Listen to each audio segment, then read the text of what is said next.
All right, so a couple people have been asking for some updates on the XMR700. I haven't been riding it a lot because I've been working on the Pioneer and the Foreman 500. I'm making a lot of parts for those, so I've been testing them more. But I finally took out this thing to give it some love today, and it's doing absolutely outstanding. Now it is going away soon. I've got my 850. It finally got here. I'm picking it up on Tuesday, so I'll have the V-twin version of this machine. But this machine has been so good, I had to just spend the money and get the 850 as soon as I could get my hands on one. It's just an awesome platform, and I think it's going to be even better with a little more power. So just to give you a walk around and point out all the mods I did briefly, there's separate videos on all this if you're interested. It's mostly stock, but I have made some meaningful improvements that I highly recommend. So starting at the top, I put snorkel risers. These are custom snorkel risers. This is your belt intake, your engine intake, your belt exhaust, like a U, comes down and blows the heat down there. And this has been a really reliable setup how I did it. Whole separate video on that. One thing to mention there, make sure you use some good quality vent lines. These ones I got on Amazon are splitting because they're crap. So make sure you get good like OEM quality vent lines. I usually buy Honda OEM vent lines. I didn't for this one, and obviously it only lasted a year and the vent lines failed. So that's the first mod I did when I got it. When you're doing your snorkel, you should also relocate the airbox drain. So you see the hose clamp? There was no hose clip from the factory, and that thing can get knocked off, and it used to sit out here by the tire, so I moved it inboard. That's a really good mod. The next thing I did was put giant tires on it. So these are 33-inch Tarachi Aztecs. I know they're so full of mud you might not be able to tell. I've just been tearing up all these holes. And to fit 33s, they do a lot of trimming on the floorboards, front and rear. And then I made a little lift kit. It's like a bolt-on bracket lift. You can kind of see it there. Separate video on that. So the rear has about a 2-inch lift kit with my little bracket I made. And on the front, I've got the S3 arms that move the tires forward and give you 2 inches of lift. So it's a monster. And that's all I really did to clear these tires. Now they do rub at full lock. So if you steer all the way, you can see where I trimmed the floorboard there. They rub a little bit in that spot. S3 says these arms can clear 33 or 34, but that's only because they give you a steering stop. And I don't want to limit my steering any more than I have to, so I didn't install the steering stop and they still rub. Don't really recommend these arms. They use a lot of weird bushings and spacers and stuff, and the install was a huge pain in the ass. Separate video on that as well. These wheels are really wide offset wheels, so you can see the tire is sticking out past the fender a good bit. These are 3.5, 3.5, so 0 offset, 18x7, and in the rear, same wheel with a 1-inch wheel spacer. And I did that because from the factory, the front of the machine's wider than the rear, and it had fatter tires on the back. So when you go to a skinny all the way around, I like to put a spacer in the rear. That spacer in the rear also helps with rubbing because you can see the tire's very close to rubbing there. It doesn't quite rub, but moving the tire out in the rear helps with rubbing big time. So 33 is definitely pushing it on this machine. Probably better off with the 32. I usually run 32s on it, but for this ride, I put the 33s on because I'm testing out the low range gear. So this thing has gear reduction out of the XMR700 in the transmission. So it's got an 18% gear reduction and it feels great.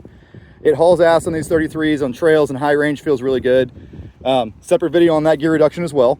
But yeah, it's a killer setup the way it is here with the 18% gear reduction in the 33s. Super capable, belt never slips. Yeah, it's got really good clutching. I've really liked the clutching on this machine. Other upgrades I've done, I swapped out the engine mount. So that is not the factory engine mount rubber down there. That's off of a snowmobile. And again, separate video on that. I'll put all the other videos in the description. And the factory engine mounts, the front ones broke like pretty much day one once I put 32s on it. So you got to upgrade the engine mounts. I'm curious to see what engine mounts my 1000 is going to have because K&M knows that these engine mounts were pathetic that they put on these things. They're kind of like the old Grizzlies where they would just break off the engine mount plate. They'd peel off, the rubber would peel off, and then your engine's bouncing around. Other upgrades I did, I put a big Warn winch on it. It just barely fits in there, but it's been a really good winch, so that was a good mod. And that's pretty much it. It's mostly stock otherwise. I haven't touched the clutching. I've opened it up and inspected it and cleaned it and stuff like that, but I've never even disassembled the clutches. It's on its original belt, and I've been running nothing but 33 and 32-inch tires on it, so that's pretty outstanding. And I've given this thing no mercy. It's gone to Brick Lake. It's gone to frickin' it's gone to Hogwaller and hit all the bad holes. I mean, this is what I do to it every time I ride it, and it has just been awesome. Never broke an axle. yeah, it's just been an absolute machine. So I'd say the one thing Can-Am really screwed up on is the front engine mounts. Hopefully they fix that in the future. But everything else in this machine is engineered very well. The suspension's super comfortable. Steering's good. It handles good. Oh yeah, one more thing. I did remove the rear sway bar. It used to be right there. I got rid of it because it was starting to squeak and pop. The sway bar links weren't very high quality. And I generally don't like sway bars anyways because I do this kind of stuff. I might leave the sway bar on the 1000 just because it's got so much more power. And I'll be hauling ass more. But yeah, I don't know. It's just been awesome. I really like the suspension on this platform. I think it's the most comfortable ATV out there. Is it as reliable as a Honda? No. Is it going to last as long? No. Is it as easy to work on? Hell no.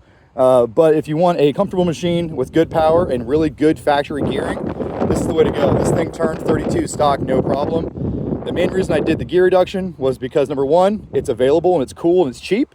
You just swap in the 1000 gears. And number two, with the 33s in high range, it was getting a little gutless. Riding in sugar sand and stuff, high range wasn't great on 33s. Now it feels like a stock machine with those 18% XMR 1000 gears. So yeah, that's a lot of yapping. Hopefully it's useful for you guys, but that's the machine, and it's been awesome. I really actually highly recommend this. I recommend it over the Gen 2 Can-Ams 100%, and I recommend it over the Polaris platform ATVs 100%. I have this in Hondas, and I'm buying another one of these basically. I'm buying the 1000, which is the same machine essentially. Separate video on that. So yeah, highly recommend it. Get one, you'll love it. All right, so it's the middle of December. It's raining, and I'm out here playing in the water without waders on because I live in Florida. Sorry, Canadians. Anyway, there she sits. It's clean now. You can actually see it, unlike my other walk around video. That's the lift kit I was talking about I made. They're pretty simple. It's all flat bar, some spacers, bolts on, easy day. Lift kit's been on there for, I don't know, a year now. It's working great. But yeah, it cleans itself very effectively on these 33s. You just got to get it in the water and floor it. The only spot that stays dirty is like right here. It's got pretty good fender coverage. You stay fairly clean. But I do have the tires sticking out of the fenders a lot with this offset. So, you know, you're going to get some mud on you. But yeah, it's basically brand new now. I need to put a new winch cable on it. I keep breaking that. Let's see if we lost the soft shackle. Oh, we almost lost this, but somehow it stayed back here through all that. So that's very nice. Yeah, excellent machine. Really, really impressed with it, even though it's just a single cylinder. And I will have the V-twin next week. I'm still going to love this. I still love this thing. I'll probably keep both for a little while just to do some side-by-side comparison videos for you guys. But eventually I will probably settle on just keeping the 850, which is really, it's kind of confusing. It's an 850, but it's still 999 cc. But yeah, so it's the same machine with just another cylinder. So more is always better, right? Now we'll see if I can break the new one. This one's been indestructible, but maybe with another cylinder, I can actually finally break the front diff or something, because the Visco lock is really weird. The locker works great, but when you're in four-wheel drive, letting it eat and starts to pull one tire, it makes some bad noises. U-joints have been good, drive shafts have been good, rear diff's been good. Everything's been pretty waterproof. So yeah, that's the end of the walk around. I just wanted to show you what it looks like kind of clean.